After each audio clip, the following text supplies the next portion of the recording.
Assalamualaikum Tribuners. Kali ini saya kedatangan tamu spesial, Ibu Ketua Bawaslu Kota Cirebon, Ibu Devi Siti Sihatul. Selamat siang, Bu. Siang.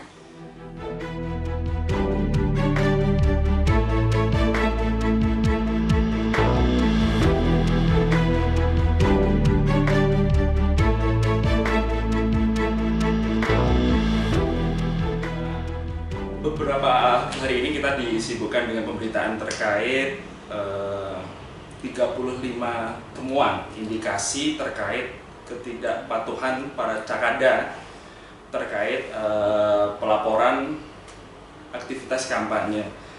Kalau kita merujuk pada regulasi yang ada, keputusan KPU atau PKPU nomor 13 tahun 2024, bahwasanya setiap cakada wajib untuk melakukan pemberitahuan secara tertulis terhadap kepolisian, KPU, dan Bawaslu. Benarkah cakada di Kota Cirebon ini masih rendah kepatuhannya? Mungkin bisa langsung dijawab oleh Ibu Ketua Bawaslu. Bagaimana, Bu, melihat dinamika beberapa hari ini terkait ketidakpatuhan cakada? Ya, terima kasih Mas Dwi. Terkait dengan isu tadi, bahwa benar 2 hari yang lalu gitu ya, kami kemudian melakukan kajian terhadap temuan dugaan pelanggaran khususnya terkait dengan proses atau mekanisme kegiatan berkampanye gitu ya. Bahwa dalam hal berkampanye, sebagaimana kita ketahui normanya yakni PKPU 13 tahun 2024 mengenai kampanye, maka calon, tim kampanye ataupun relawan gitu ya, itu harus patuh pada norma. Normanya seperti apa? Normanya adalah jika akan melakukan kegiatan kampanye, maka paling tidak H-1 itu sudah membuat pemberitahuan kepada kepolisian gitu ya, dan ditembuskan kepada penyelenggara, dalam hal ini KPU dan Bawaslu gitu ya. Dan kemudian juga ketika berkegiatan kampanye, dalam hal kegiatan kampanye lainnya ya, sebagaimana kita ketahui ada 7 jenis kegiatan kampanye, di mana ada kegiatan lainnya juga itu diperbolehkan, yang penting sesuai dengan undang-undang. Nah, itu harus berkoordinasi dengan KPU gitu.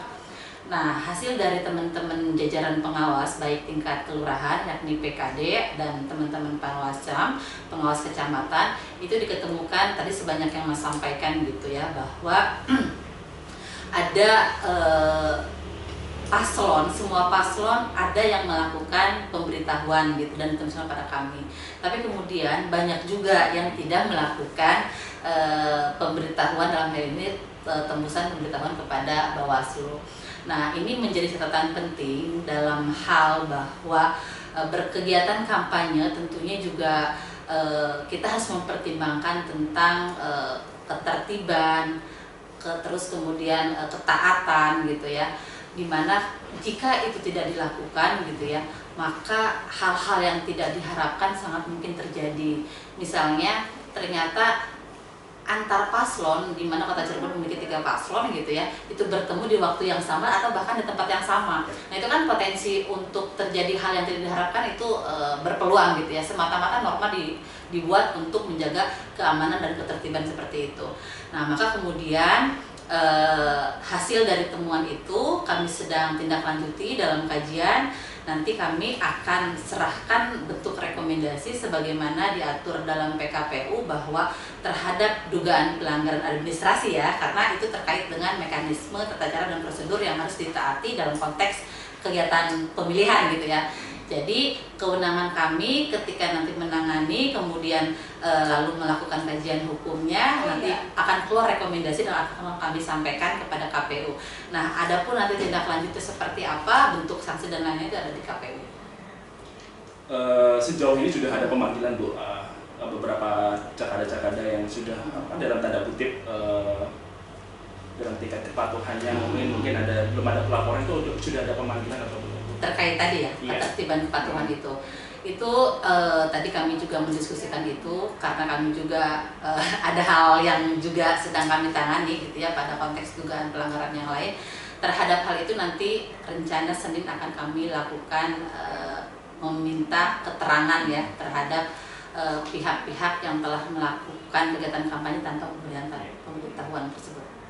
Dari 3 cekada ini potensi berapa persen Bu dari 3 paslon ini yang paling menyalahi aturan di pelanggaran yang mana Bu?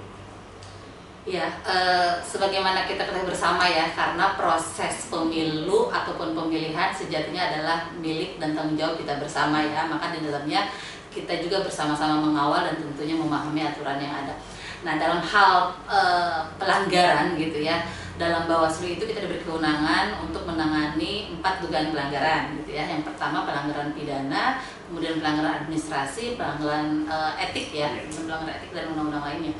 Nah, tapi di Perbawaslu yang baru kemudian kita diberikan ruang yang 3 hal kecuali yang penanganan pelanggaran lainnya itu tidak lagi kami tangani. Nah, terhadap hal itu administrasi ya yang dominan gitu ya terkait tadi kepatuhan gitu ya. Karena untuk yang etik itu sampai hari ini kami juga tidak ada baik dari laporan ataupun temuan. Untuk yang dugaan pidana kami juga ada yang sedang diproses, tapi karena tidak terpenuhi material ya, sehingga tidak kita register sebagai pelanggaran pidana. Bu, kalau melihat dari ini kan pemilu sudah mendekati kurang dari 40 hari lagi gitu kan. Kalau dilihat dari pemetaan wilayah di Kota Cirebon ini, kecamatan-kecamatan mana yang berpotensi kerawanannya itu di kecamatan apa aja Bu? Iya, Kota Cirebon kan memiliki 5 kecamatan ya, dan itu memang variatif. Kalau berbicara, ada misalkan kita punya kecamatan Kejaksan, di mana di situ perbatasan gitu ya. Tapi itu kemarin pengalaman dari pemilu, kemarin kita sudah proses betul lakukan pencegahan terhadap potensi pelanggaran khususnya terhadap hak pilih gitu ya, penggunaan hak pilih, karena kita memiliki khususnya di Kota Cirebon itu ada norma, ada aturan gitu ya baru bahwa ada perluasan wilayah kota gitu ya, sehingga kemarin itu kita khawatirkan yang mestinya sudah memiliki hak untuk memilih dengan domisili yang baru, tetapi karena belum mengurus administrasi tersebut gitu ya, kemudian mereka terabaikan. Nah, itu kita kawal betul, alhamdulillah pada saat pemilu itu clear. Jadi insya Allah kerawanan pada posisi hak pilih di perbatasan untuk Kota Cirebon itu insya Allah aman gitu ya. Terus kemudian paling ini sosial politik ya, karena karakteristik Kota Cirebon mungkin di pinggir pantai gitu ya, laut gitu, sehingga terkesan masyarakatnya itu quote-unquote mungkin berani gitu ya, ekspresif gitu ya. Nah, lebih terhadap hal itu kita selalu melakukan pendekatan gitu ya, secara humanis gitu ya, bahwa dalam merespon apapun kita semuanya harus dilakukan secara koordinatif gitu ya, sehingga semua kita dudukan pada norma atau regulasi yang ada gitu kan. Nah, kemarin itu saat kita pemilu kan di Kota Cirebon ada PSU ya. Nah, itu juga menjadi kerawanan tersendiri berangkat dari pengalaman pemilu gitu ya, bahwa kita ada 6 yang di PSU, TPS gitu ya, 5 sebelum putusan MK gitu ya, itu rekomendasi kita, yang satunya itu pasca putusan MK. Nah, itu juga, dan itu tersebar di 2 kecamatan ya, tetapi kami pastikan selalu penguatan terhadap semua kecamatan, 5 kecamatan, untuk memitigasi potensi PSU yang kemarin terjadi. Nah, terkait dengan PSU itu kerawanannya kemarin adalah dalam hal penggunaan hak pilih, di mana yang tidak memiliki hak untuk memilih gitu ya, karena dia tidak berdomisili di Kota Cirebon gitu ya. Nah, itu diberikan surat suara kemudian mobil itu menjadi PSU gitu. Nah, mungkin kerawanan lainnya barangkali ini lebih kepada keunikan sesungguhnya, dan memang ini juga sudah tidak menjadi masalah gitu ya. Ada satu kecamatan di Harjamukti, di Kampung Benda gitu ya, Kelurahan Argasunya, bahwa untuk penggunaan tanda telah memilih itu gitu kan, sebagaimana kita ketahui karena sudah jadi juga pemberitaan nasional kan menggunakan ini ya, tintanya kunyit ya, dalam hal ini kunyit gitu. Nah, seperti itu sih gambaran di Kota Cirebon. Berbicara terkait dinamika politik di Cirebon, Bu, dengan pengalaman-pengalaman ada PSU dan lain sebagainya mungkin, apakah sudah ada pemetaan, Bu? Di sini ada kecamatan zona merah, apakah ada di situ pemetaan seperti ini sejauh ini? Ya, karena kalau berbicara tingkat kerawanan kan Kota Cirebon sendiri tidak ada di zona merah ya. Kita itu hasil dari risetnya Bawaslu RI gitu ya. Kita mengacu pada itu, tapi kita ada di kerawanan sedang. Nah, kerawanan sedang juga itu dimaknai dari 4 dimensi kerawanan. Ada kerawanan sosial politik, kerawanan partisipasi, kerawanan penyelenggaraan gitu ya. Nah, mungkin dalam konteks di kita lebih kepada penyelenggaraan gitu ya. Kita akan memastikan kembali kesiapan penyelenggara pemilu, khususnya dalam hal pemahaman di tingkat teman-teman jajaran ad hoc yang mengawasi atau bekerja sebagai penyelenggara di tingkat TPS gitu ya. Nah, ini Bu, kalau berbicara terkait kerawanan dan pemetaan mungkin sejauh ini dari teman-teman komisioner Bawaslu ada kendala, Bu, di lapangan barangkali terkait pemantauan, terkait monitoring di lapangan. Sejauh ini kendalanya apa, Bu? Ya. Sejauh ini ya kita sudah berdinamika berbulan-bulan dalam proses tahapan pemilihan ya. Kita akan diberi ruang 10 bulan gitu sampai nanti H+2 bulan setelah pemilihan. Nah, sampai di tahapan sekarang pun kampanye gitu ya, kita tidak menemukan kendala yang signifikan gitu ya. Semuanya bisa terselesaikan gitu ya. Bisa tidak ada hal krusial yang menjadi problem yang menghambat kinerja kita, itu tidak ada. Nah, itu memang kita lakukan koordinasi dan komunikasi yang intens dengan teman-teman Panwascam dan jajaran kita hingga PKD, memastikan hal apapun yang kemudian itu dihadapi itu harus tetap di jalur komunikasi dan koordinasi yang intens gitu, sehingga selalu terselesaikan. Kalau sejauh ini progres rekrutmen untuk PTPS sejauh mana, Bu, perkembangannya saat ini?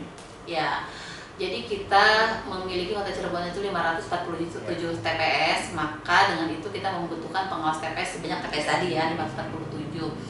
Nah, kami juga melakukan supervisi di teman-teman kecamatan itu, alhamdulillah sudah melakukan proses rekrutmen sampai pada tahapan sekarang sedang berjalan wawancara gitu ya, yang nanti untuk PTPS akan dilantik tanggal 3 dan 4 di bulan November gitu ya. Nah, terkait proses rekrutmen kami pastikan pada jajaran kami, karena kewenangannya ada di tingkat Panwascam gitu ya, untuk taat terhadap norma dalam hal ini persyaratan yang harus diberikan atau dipenuhi gitu ya oleh para pelamar. Misalkan kerawanannya terkait dengan aturan tidak boleh penyelenggara pemilu termasuk nanti PTPS itu terafiliasi atau menjadi anggota partai politik. Nah, itu kami pastikan teman-teman untuk men-tracking gitu ya, ketika mendaftar itu langsung mereka cek sipol gitu ya. Yang kemudian pada prosesnya diketemukan juga mereka beberapa pelamar itu terdapat dalam sipol gitu ya. Kami juga menyampaikan pada teman-teman Panwascam gitu ya, kalau misalkan kemudian itu nanti sampai mau dilantik sudah tidak ada lagi dan memang prosesnya dia adalah yang dicatut, maka itu bisa untuk dilanjutkan. Tapi kalau misalkan ternyata itu masih tercatut gitu ya, masih ada dalam sipol gitu ya, kami sampaikan itu untuk tidak dilibatkan menjadi penyelenggara ya. Semata-mata kita untuk taat terhadap norma rekrutmen tersebut. Beberapa minggu kemarin itu ada salah satu kasus di Blitar, Bu, ya, terkait penyelenggara pemilu gitu. Ternyata setelah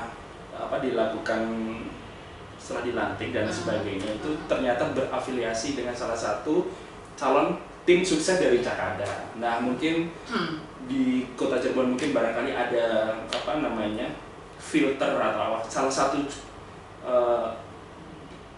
solusi dari Bawaslu bagaimana, Bu, untuk mengatasi itu? Ya betul Mas, itu kita jadi kita highlight betul gitu ya, bahwa itu yang harus diberikan atensi besar gitu ya.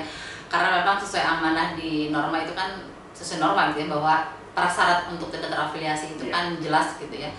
Nah, maka kita arahkan untuk ketika pendaftar datang itu cek sipol masing-masing gitu ya. Nah, kemudian nanti diperlihatkan pada kita. Nah, itu alhamdulillah semua melakukan gitu ya. Itu semata-mata menjadi media memfilter gitu ya pada posisi mereka. Seperti itu sih Mas.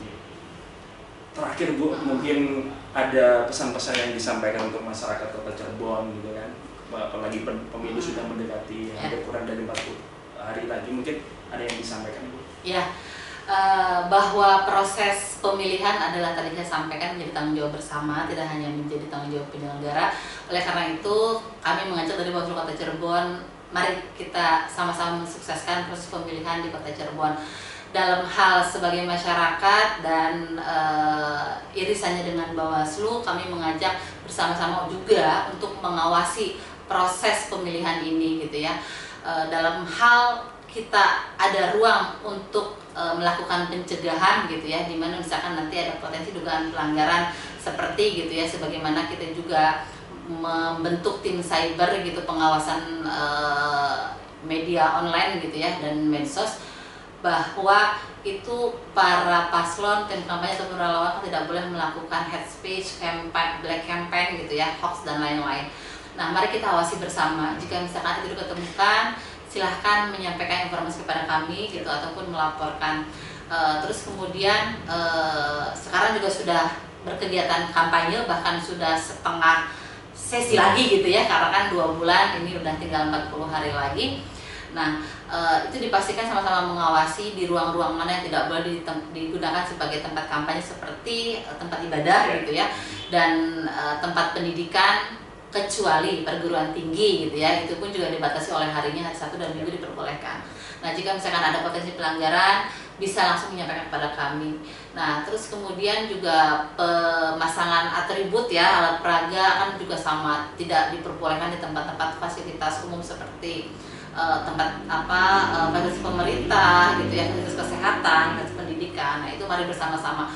Insya Allah kalau misalkan kita bersama-sama melakukan proses pengawasan sebagaimana tadi saya sampaikan gitu ya, proses pemilihan ini akan berjalan sesuai dengan harapan kita, aman, damai, dan mendapatkan calon pemimpin yang penuh integritas. Seperti itu. Terima kasih Bu Sama-sama atas waktunya. Demikian Tribuners, bincang-bincang singkat bersama Ketua Bawaslu Kota Cirebon. Nantikan di Tribun Cirebon dengan topik yang sangat menarik di kemudian hari. Sekian, terima kasih. Assalamualaikum warahmatullahi wabarakatuh.